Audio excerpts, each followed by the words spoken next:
I think most people think this, but it's very much my biggest fear as an indie author is, am I good enough? Are my readers going to find out that I am an imposter? Imposter syndrome affects everybody, but today I want to talk a little bit about how I sort of deal with it.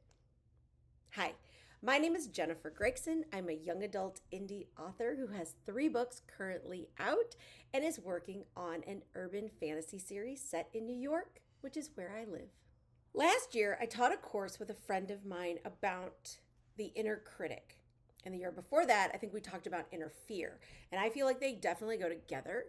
And my biggest inner fear as a writer, as a creative person, is imposter syndrome. Is that, am I doing this right? Am I good enough? Are people going to figure out that I am not who I say I am? Are people going to blow up my spot and troll me on the internet, right? There's all of those fears. I believe all of those fears are imposter syndrome. The I'm not good enough, I can't do this. And it hits me a lot when I sit down to write. So, the big thing to counteract fear in general, but especially imposter syndrome, is to take action. If you have a fear of writing, but you want to write, the only way to counteract that is to write. But that can be really, really tricky in the moment when you're feeling all the feels. So I have a couple of tricks and tips that I use that might be able to help you in whatever kind of creative work that you're doing. So first, I feel like you have to deal with the feelings. You can't ignore it, you can't hide it, you can't push it away. I feel like you have to deal with it. And I believe there are a few different ways. You can journal about it, you can talk it out either with a friend, with a therapist, with your spouse, with a stranger at a bar. I don't know. But you need to be able to get it out, you need to process it, and you need to deal with it. I feel like you need to sit with it.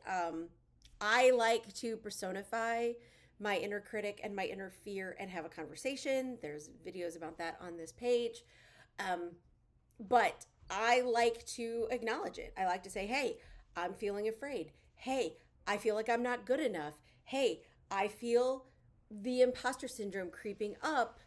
Okay, I can feel it, but I'm not going to let it stop me. What can I do?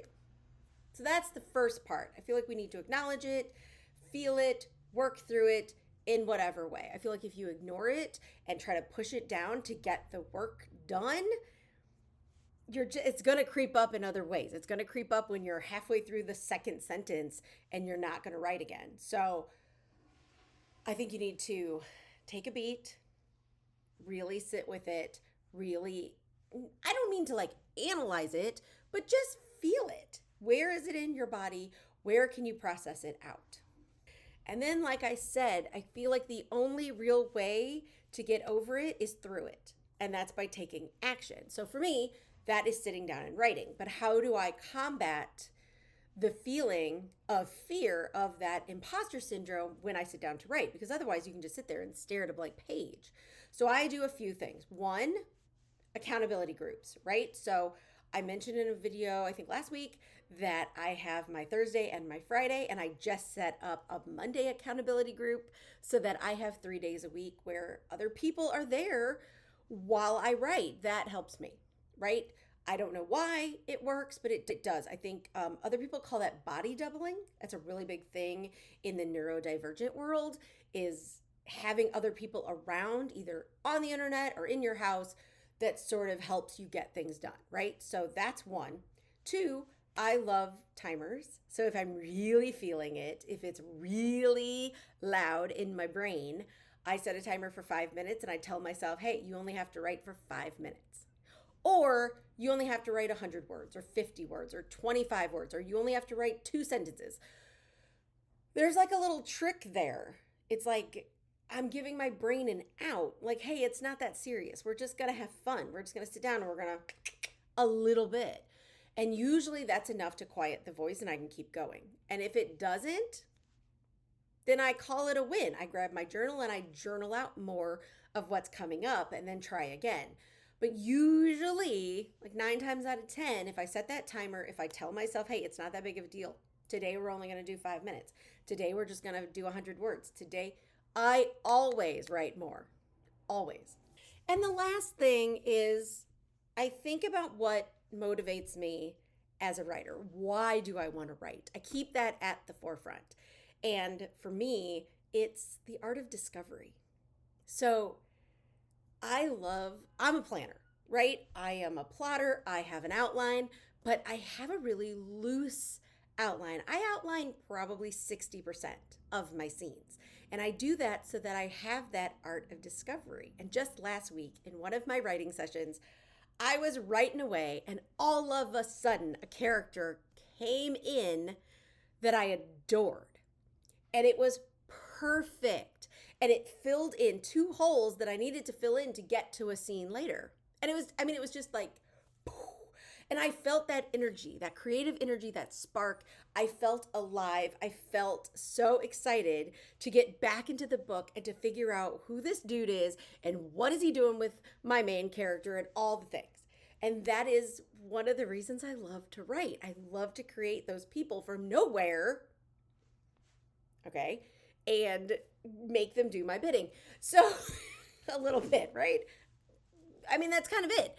That is one of the things that I love about being a writer. So when I'm feeling the imposter syndrome, when I feel like it's all outward focused, right? That's another thing about imposter syndrome. I feel like it's what will they think about me? What will they say about me? What will they think about my books? That's outward focused. I try to think of that inward motivation, that art of discovery, the creating characters, the writing dialogue. Those are the things that I love about being a writer and what makes me excited to come up to the page. So it's like a yin yang. You got to figure out what your internal focus is. And it's okay to be selfish in this part of the process. Yes, at some point you need to be outward focused and you need to think about how a reader would read the description of the book or, figure out the cover because you need readers to buy the book. But in the drafting process, especially just that first draft, I feel like it's okay to be a little selfish and think inward. What would make me happy? What would make me happy to do to this character? What would make me happy to explore on the page? And I feel like, at least for me, I still do that when I'm revising. Definitely once I get into the 3rd or 4th revision, I start doing more outward focus, but I think it's okay. I really do think it's okay to be a little selfish and to really think about why you wanted to be a writer, why you wanted to write this particular book. I think that's very important to have handy or at least know in your mind because that will definitely help with that fear, that imposter syndrome type fear. So that's what I have for today. If you have any burning questions you would like me to answer in February, now would be a beautiful time to drop them in the comments so that I can make the right videos for you as lovely readers. And I make videos every Friday, so hit that subscribe button and I will see you next week.